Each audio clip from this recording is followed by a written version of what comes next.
Boskávam. Keď ste sa dnes ráno zobudili, určite ste netušili, ako bude vyzerať hodina slovenského jazyka. Týmto vás vítam pri sledovaní nášho edukačného videa, v ktorom by sme vám priblížili postupy a formy logického myslenia. Budeme sa zaoberať triedením, analógiou, interpretáciou, argumentáciou a objasňovaním.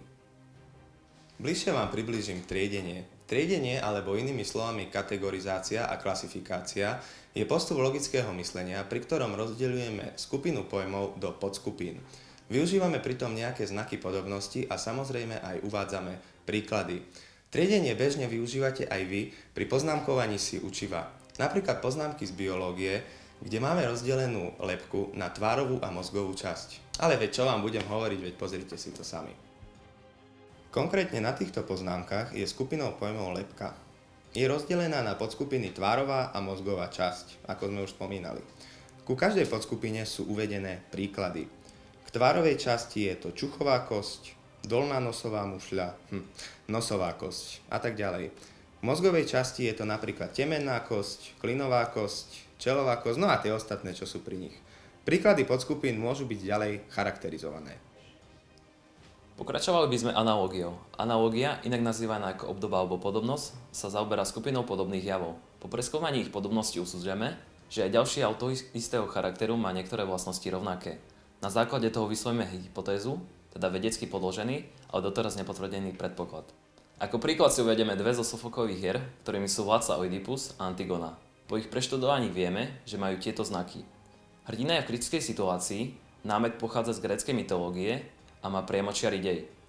Na základe toho môžeme usudzovať, že aj jeho tretia hra, Philokletes, bude mať tieto vlastnosti. Teraz vám objasním objasňovanie.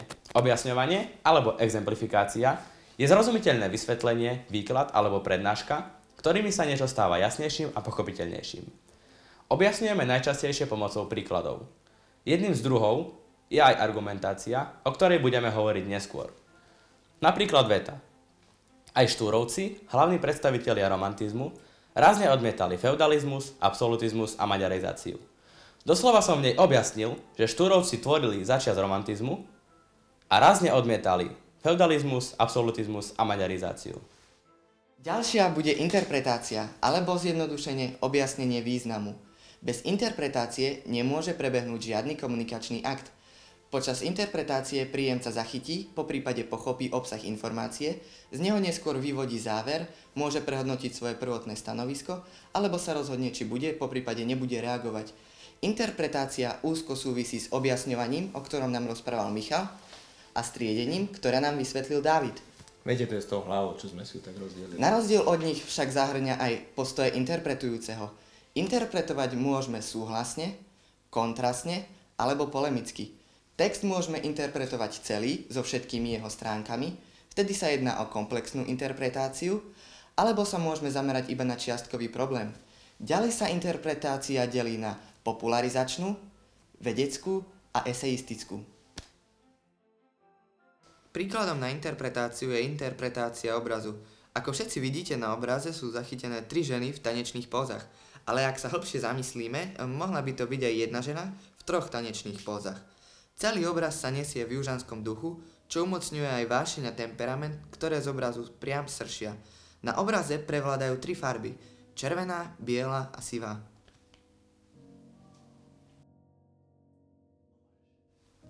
Posledným postupom, ktorý si dnes preberieme, je argumentácia. Argumentácia je druhom objasňovania. Je to proces uvažovania, v ktorom sa uplatňuje logika. Na rozdiel od objasňovania však v argumentačnom texte ide aj o presvedčanie prijímateľa a dokazovanie autorovej pravdy.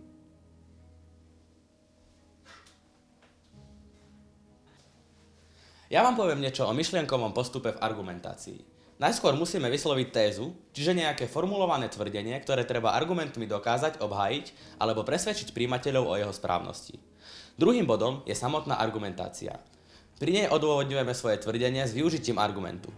Na záver zhrnieme to, čo sme povedali, pričom môžeme načrtnúť aj iné riešenie a vyzvať prijímateľov, aby vo veci konali. Síce sme si už povedali, čo to o argumentácii, no my stále nevieme, čo je argument. Zjednodušene povedané, argument je dôvod a dôkaz nášho tvrdenia. Argumenty sa delia na priame a nepriame. Priamym argumentom môže byť vecne a objektívne opísaný jav, ktorým podkladáme naše tvrdenie, čiže spomíname nejaký číselný údaj, nejaký časový údaj, nejakú konkrétnu historickú udalosť alebo citáciu v texte. Nepriamym argumentom zas môže byť dôkaz, ku ktorému sme dospeli inými logickými postupmi, teda napríklad dedukciou a analógiou. Príkladom na priamy argument môže byť aj nasledujúca scénka.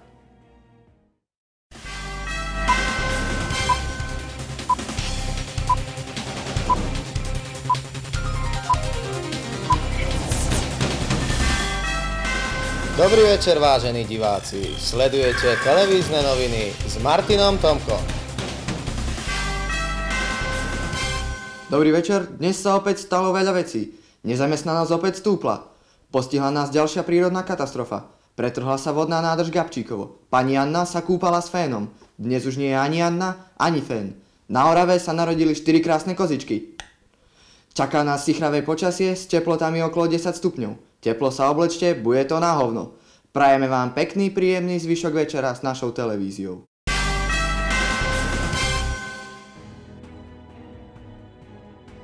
V odborných textoch a diskusiách často dochádza k chybným argumentáciám. Teraz si pozrite ukážky na niektoré z nich.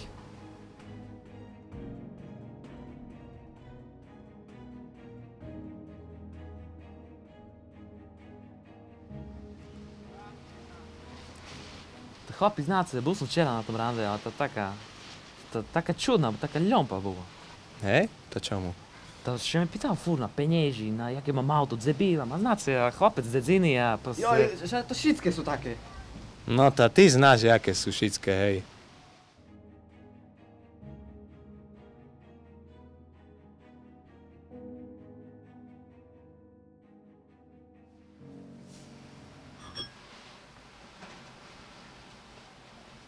Čomu my furt tú kávu pijeme? No a čom by ne? Však dobrá je, chuci nám. Chce prebere? No, jak hutorí presne. Však hej, ale včera mi v mapke Jožko Kapraľ hutorel, že zanáša cievy, že zakysľuje, že to na rakovinu úplne. V trolejbuše? Hej, jak som z roboty išol.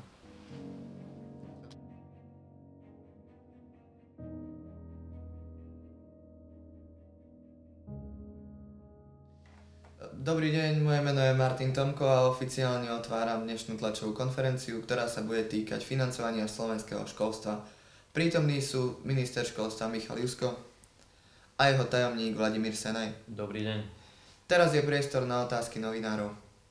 Jaž Dávid, denník Ste. Ja by som sa veľmi rád opýtal pána ministra, či je naozaj nutné, aby deviatáci, ktorí končia základnú školu a musia prechádzať tzv. Testovaním 9, museli ešte aj navyše k tomu písať primácie skúšky na stredné školy. Či je naozaj nutné zaťažovať takto naše deti?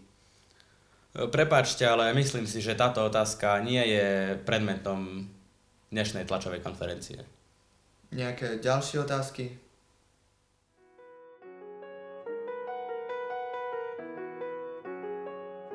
Keď neviem, čo robiť, keď mám byť taký prirodzený, tak ako... Mi. Sexy mi. Daleko je.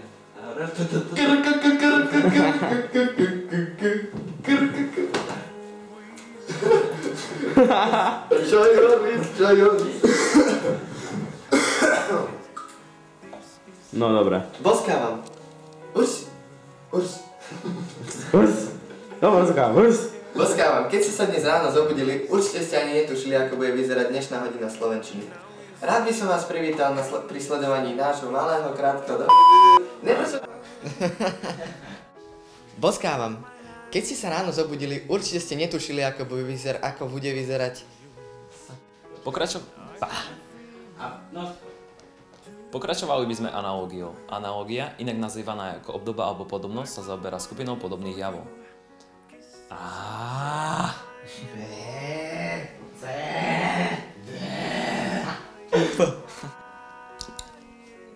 Takže. Ako obdoba alebo podobnosť sa Ako príklad si uvedieme dve zo Kde máme rozdelenú lebku do chevy, matky, tu sa furt seknem. Alebo môže... Sakra, čo som tam ešte mal? Zachytí, alebo...